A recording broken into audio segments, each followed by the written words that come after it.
Kami dari kelompok 7 akan mempresentasikan sebuah makalah dengan berjudul Hakikat Ilmu Pengetahuan dalam Filsafat mengenai alat untuk mendapatkan ilmu pengetahuan.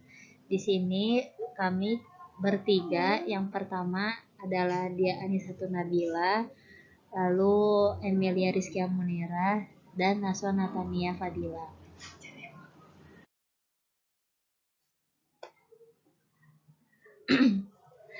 Yang pertama, pengertian hakikat ilmu pengetahuan. Nah, pengertian dari hakikat ilmu pengetahuan itu pada dasarnya adalah keadaan mental atau mental state yang mengetahui sesuatu, yaitu menyusun pendapat tentang suatu objek. Dengan kata lain, menyusun gambaran tentang fakta yang ada di luar akal seiring dengan perkembangan.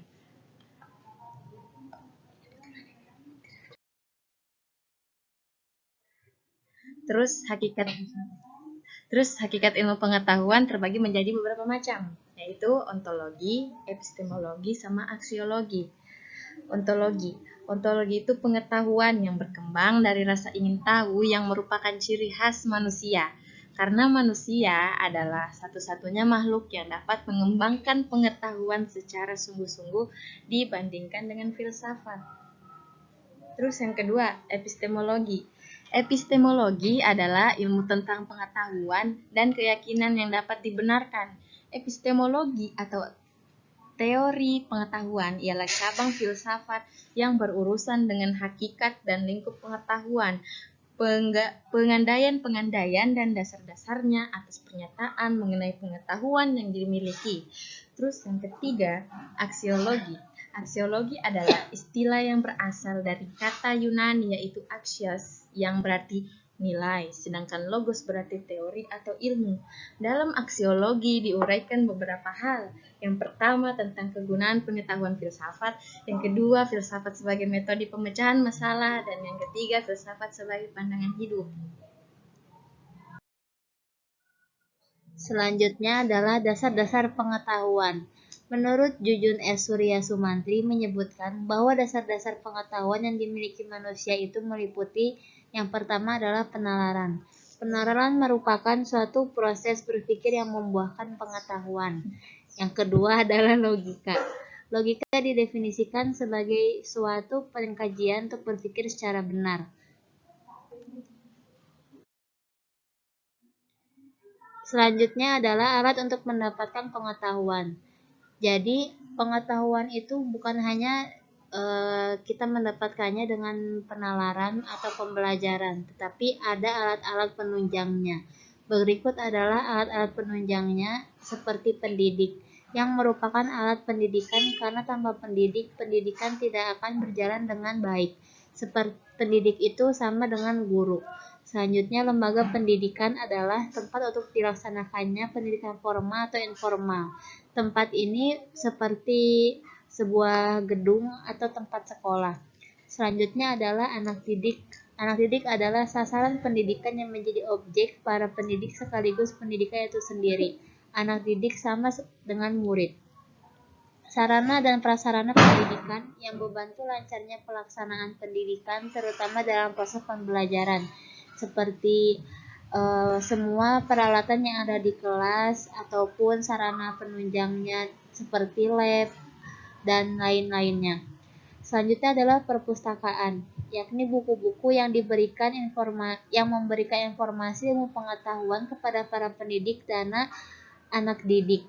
Perpustakaan ini sangat penting peranannya di setiap sekolahan. Yang selanjutnya, kecakapan atau kompetensi pendidik untuk memberikan pengajaran yang profesional dan sesuai dengan kapabilitasnya. Maksud di sini adalah seorang guru yang memang mahir di dalam bidang itu, di dalam bidangnya. Seperti misalnya guru olahraga, berarti dia harus memang cakap dan pandai di bidang olahraga. Selanjutnya adalah metodologi pendidikan dan pendekatan sistem pengajaran yang digunakan. Jadi setiap ingin mengajar itu harus ada metodologi pendidikan dan sistem pengajarannya itu seperti apa. Selanjutnya, manajemen pendidikan yang mengolah pelaksanaan pendidikan merupakan alat yang amat penting dalam pendidikan. Jadi, cara mengatur pendidikan seperti bagaimana sebuah pelajaran hitung-hitungan itu ditempatkan di waktu yang seperti apa, itu harus ditentukan menggunakan metode manajemen pendidikan. Selanjutnya, strategi pembelajaran yang disesuaikan dengan pembekalan siswa dalam lembaga pendidikan tertentu. Karena setiap lembaga pendidikan memiliki visi dan misi yang berbeda-beda. Contohnya seperti di Gontor yang memiliki kurikulum sendiri dan memiliki strategi pembelajaran sendiri. Yang terakhir adalah evaluasi pendidikan dan evaluasi belajar. Evaluasi pendidikan dan evaluasi belajar ini perannya di alat pendidikan itu sangat penting karena evaluasi pendidikan dan evaluasi belajar juga sekaligus mengevaluasi para pendidik dan anak didik.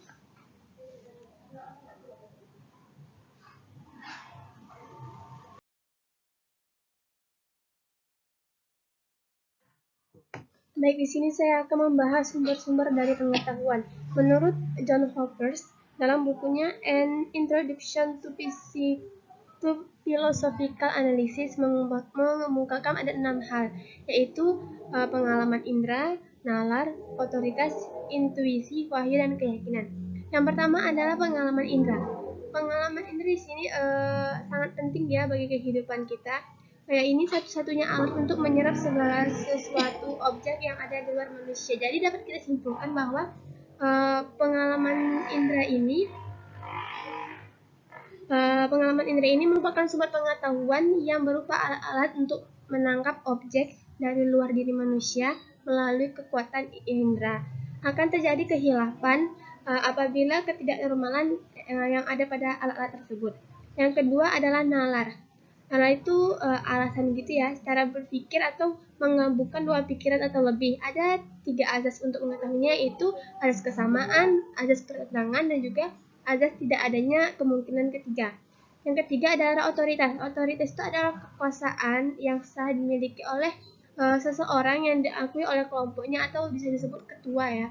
Otoritasnya ada salah satu sumber pengetahuan karena pengetahuannya bisa terjadi melalui wibawa seseorang yang mempunyai pengetahuan tersebut. Intuisi ini adalah kemampuan yang ada pada diri manusia berupa proses jiwa dengan tanpa suatu rangsangan atau stimulus, mampu untuk membuat pernyataan atau berupa pengetahuan. Terus yang kelima adalah wahyu. Wahyu ini adalah berita yang disampaikan oleh Allah kepada nabi-nabinya untuk kepentingan umat. Jadi kita mampu mengetahui pengetahuan melalui wahyu karena adanya kepercayaan dan sesuatu yang disampaikan. Yang terakhir yaitu keyakinan. Keyakinan adalah suatu kemampuan yang ada pada diri manusia yang diperoleh melalui kepercayaan.